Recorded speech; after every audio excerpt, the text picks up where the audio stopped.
Hello and welcome to the Craft Beer Corner. For today's beer review, we're jumping into another Barleywine. I told you I had a lot of them lined up, and today we're jumping into another one. This is from Varietal Beer Company out of Sunnyside, Washington. We've done a few of their beers over the years, but not a ton, and it's certainly been a while since I've reviewed a varietal. And today we're jumping into their barley wine called Ritual of Oblivion. This clocks in at a very precise 14.46% ABV, and this has been whiskey barrel aged, as it says on the label, though it is specifically bourbon barrel whiskey. Indeed, they tell us a fair bit about the barrels and how they aged this. They aged it and moved it into barrels after it sat for 18 months. Then it went through a blend of selected barrels from previous beers held in Four Roses, Blanton's, Heaven Hill, and Old Fitzgerald. So kind of a big lineup there. That's some big names in the bourbon game. So I'm expecting this is going to be quite spirit forward as it's been sitting in them for so long. Label art on this one, they call it Ritual of Oblivion. I'm not really picking anything up on the label art that puts me in mind of the namesake, but it's colorful. It's quite purple. And this is wax dip, but they have a nice little easy pull tab out here to the side. I don't actually know how easy this will be to pull, but the fact that they even put this on the beer is pretty cool.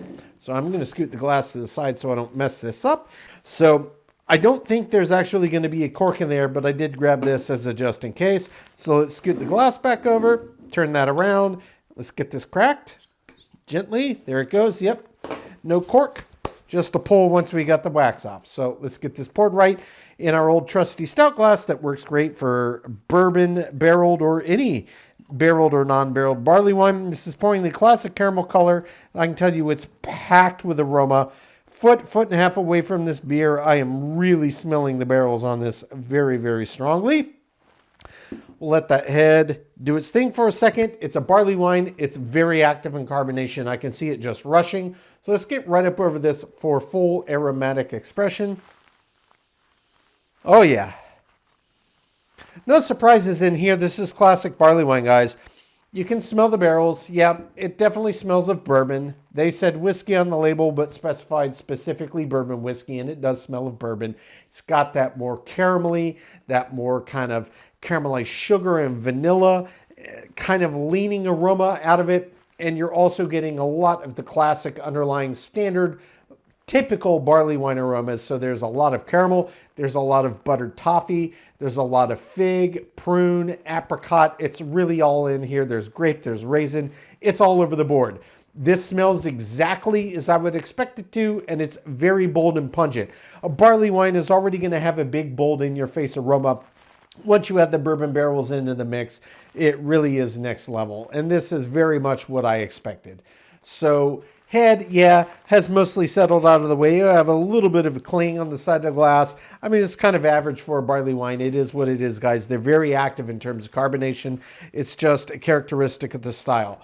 So visually, yep, this is kind of in the middle dark range of that classic caramelly color. This is maybe getting a little deeper into the brown territory, but it's a dark, dark, dark caramel. It looks basically right in the Goldilocks range of what I'd expect to see. Still smells fantastic. Oh yeah. So let's just jump right into this one and see what Varietal's Ritual of Oblivion is about. Take one.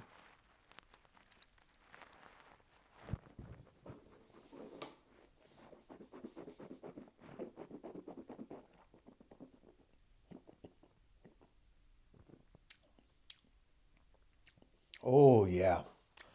Oh, that's a really nice barley wine, guys. This is classic. This is textbook barley wine with the bourbon barrels. It's exactly what I would expect it to be. Okay, so let's start with the body and the mouthfeel, and then we'll jump into the flavor profile.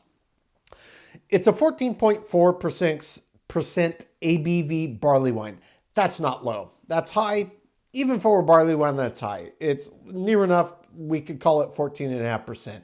The body on this actually feels quite a bit less substantive than you would expect for A, a barley wine in this territory, and B, almost any beer in this territory.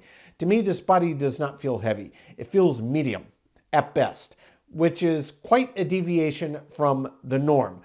That said, I don't consider it a strike. It is what it is. We could just call it a deviation.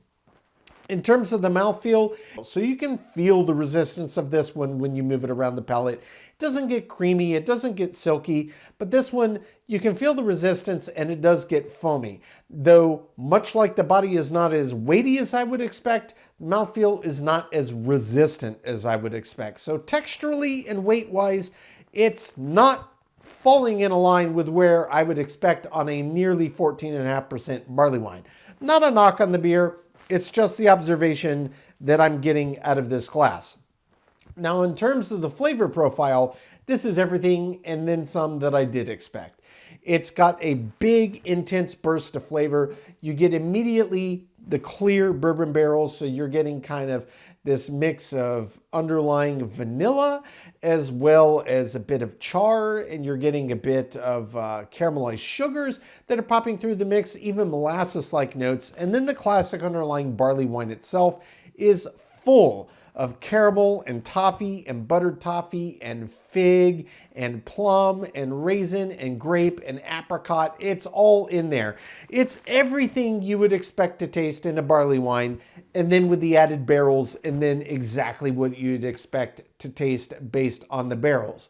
But one thing that I find a little bit interesting on this one, it's strictly bourbon barrel aged, but there's elements in this that are almost putting me in mind of a rum barrel aging.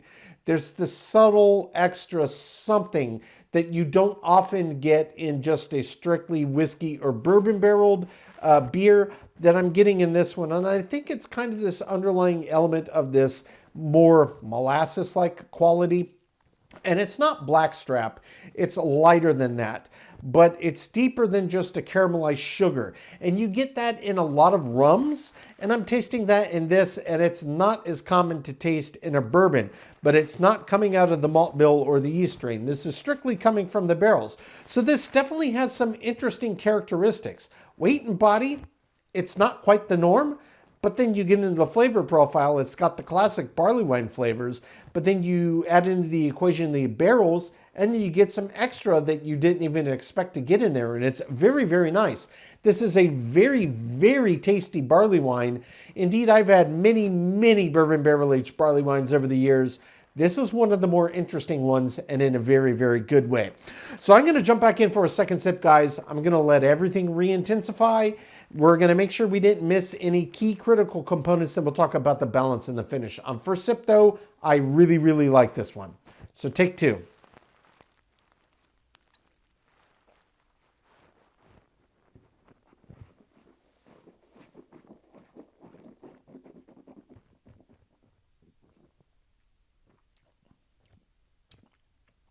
Yeah, I'm struck immediately by the body and the mouthfeel. Just how non-weighty, how non-oppressive it is. You don't normally get that in a 14.5% barley wine. This is one that could sneak up on you.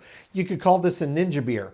If it weren't for the just incredible intensity of flavor that you get, this would be one that could get some people in trouble because it doesn't feel like a super heavy beer, even though it absolutely is. So big burst of those barrels up front, just boatloads of caramel nuance, vanilla, caramelized sugar, molasses, all of the fruit, the fig, the plum, the raisin, the apricot, the grape. It's all coming through in this beer. It's huge. It's in your face. Though I gotta say, this beer does strongly lean on the caramel and toffee notes out of the malt bill, almost more than anything else. The others are there, but it's about 80% leaning into that kind of caramel and toffee side. It's very, very nice. It's classic barley wine. If we talk about the balance on this beer, I mean, there's literally nothing I would change about it. It's got everything that I would expect to taste on a top tier bourbon barrel aged barley wine. But then it has these other subtle nuances of this kind of rum barrel, this more molasses-like leaning quality you don't normally get, A, ever in a barley wine, and B, on just a rum or, on a bourbon barrel-aged barley wine. It's bringing a lot of these other flavor compounds in that you get from different barrels, but they didn't use them. So what I'm getting is not the norm, but again, in a very, very good way. It's really, really nice. It adds another layer of depth and just another dimension to an already extremely complex beer here. So balance-wise, I think it's perfection. I wouldn't change a thing. However they got it to taste like how it tastes, it's spot on and then some. You just get added bonus treats. In terms of the finish, yeah, it's a big beer. It's barrel aged. It's very long, as maybe you would expect. If you did, then yes, you're right. It's got a very, very long finish, guys. It is big, big barrel notes that linger with these intense toffee, caramel, and molasses notes. That's what you're left with. Just lingering, haunting barrel. We're talking spirit. We're talking some of the underlying kind of fruit characteristics that are still lingering out of the yeast flavor and the malt bill flavor, but big, big, big caramelization from the malts and big, big notes from the barrel. It's well in excess of 1.5 minutes, pushing 2 minutes on the end of each sip. It is still very, very present on the palate. This one really does linger. It may not feel as thick and as sticky on the palate, but believe me, the intensity of flavor is there and long after each sip. Guys, this is another winner. I absolutely love barley wines, and this is a really, really good one. I'm going to take my time, sip on this beer, come up with my scores. When we come back, we will get this one ranked from top to bottom.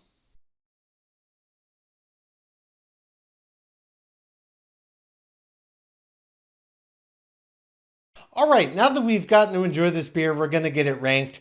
This was Varietal Beer Company's Ritual of Oblivion, a bourbon barrel-aged barley wine that clocked in at 14.46% ABV. Varietal is based in Sunnyside, Washington. So guys, this was a very, very good beer, and I feel like I should really emphasize before we get into the scores, and I'll talk a bit about it at the end, and indeed when we jump to the scores across the board, because this is another one of those beers that the beer is more than the sum of its parts. The scores are the scores. I have to rate them how I experienced them, but the number is exactly that. It's just a number. It does not detract from how good I actually think this beer is. So leading with that, we're going to talk about the scores. This beer did very well in the majority of categories, but indeed there were 4 total categories that did not get a perfect score. So we're going to jump straight to the 4 categories in question that did not get a 10 out of 10. The first of those is the body. Guys, this is nearly 14.5% ABV, and this really felt just maybe medium. That is very atypical for a barley wine, certainly one in this ABV range, and frankly, it is below average. I had to rate it how I experienced it. The body does get a 3 out of 10. For the mouthfeel mimicked the same story as the body. Yes, this was one where you could feel resistance, but compared to your average barley wine, compared to the thickness and breadth you get moving across the palate, it just wasn't there. This was barely thicker than, say, a 4 or 5% ABV counterpart, which is extremely atypical for a barley wine. So the mouthfeel also gets below average with a 3 out of 10. The next category that didn't get a perfect score was the head and retention. Guys, it's a barley wine. You never know what you're going to get until you pour it, but this was very much average for a barley wine poured at home. They're very active in terms of carbonation.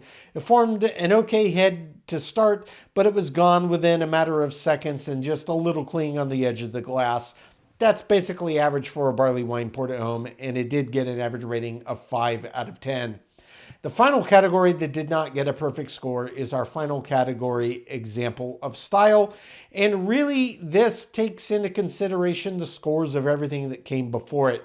This is definitely an above average barley wine, guys, and an above average barrel-aged variant, but I have to take into account the deviations from the norm, particularly in terms of the body and mouthfeel, and certainly just an average rating on the head and retention. That does impact the score. So it is above average, but not upper echelon based on everything else we experienced. I did give it a 7 as an example of style, but that does leave a perfect 10 out of 10 in the remaining 6 categories. That's aroma, taste, finish, appearance, balance, and my subjective thoughts, feelings / intangible category. So the total score of Varietal Beer Company's Ritual of Oblivion is a 78, which is definitely an above average score. But if you're thinking, boy, that's so much lower than most of the beers you rank, yes, it's true. But if we just pretend that this were heavier, that it were thicker, and say it got perfect scores in body and mouthfeel alone, that would already kick an extra 14 points back up into the point pool and put it into the 90s. So guys, don't be dissuaded by the score. This beer is far more than the sum of its parts, but I do have to rate each category exactly how I experienced it, and it was a deviation from the norm. That said, this is absolutely a top tier barley wine. Make no bones about it. It was classic barley wine at its finest in everything that it exuded, the aroma and the flavor, which are frankly the two most important categories for most people. And then the barrels that they did were excellent. And there was a lot more nuance that came out of the barrel than I ever expected. This was a truly, truly delicious beer. If you, as I, am a big barley wine fan, this is one that, forget the numbers, add it to your list. You're not going to be disappointed with the beer drinking experience. This is a top tier barley wine and it is absolutely worth your time. Folks, that is today's review. As always, I do sincerely appreciate you tuning in today. Please don't forget to like, comment, and subscribe. And if you want to stay in the loop when our videos go live, just toggle on your notifications, hit that bell icon. Until next time, keep it beer, keep it craft. We'll see you on the next one. Cheers.